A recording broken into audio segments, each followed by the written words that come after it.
భారత వాతావరణ శాఖ కీలక అప్డేట్ ప్రకటించింది.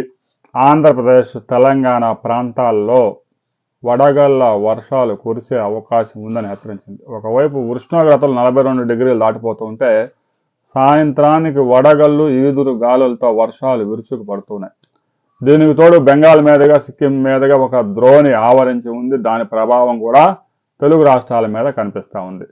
గడిచిన 24 గంటల్లో తెలంగాణలోని కొన్ని జిల్లాల్లో, ఆంధ్రప్రదేశ్లో కొన్ని ప్రాంతాల్లో వడగండ్లు, ఈదురు గాలులతో కూడిన మోస్తరు వర్షాలు కురిశాయి.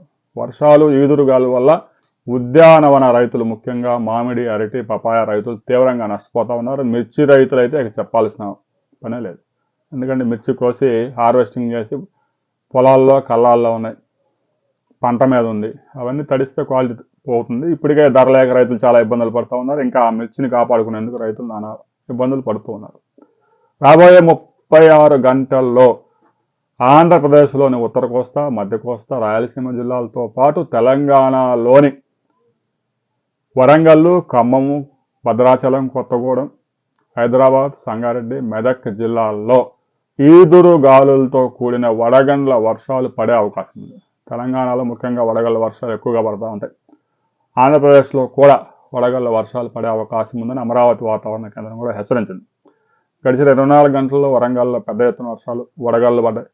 ప్రకాశం జిల్లాలో కూడా ఈదురు గాలులు, వర్షాలు బీభత్సం సృష్టించాయి. రాబోయే 24 గంటల్లో రైతు సోదరులు జాగ్రత్తగా ఉండాలి. హార్వెస్టింగ్ చేసే పనులు ఏమైనా ఉంటే వాయిదా వేసుకోండి. పంటలు తడవకుండా కాపాడుకోండి. ఎందుకంటే ఇప్పటికే గిట్టుబాటు ధర లేక చాలా ఇబ్బందులు పడుతూ ఉన్నారు. ఇంకా తడిస్తే వాటిని సగం రేటుకు కూడా అమ్ముకోవడం కష్టం. రాబోయే కొద్ది గంటల్లో వాతావరణంలో ఎలాంటి మార్పులు రాబోతామని అనే వివరాలతో మరో వీడియోలు తెలుసుకుందాం.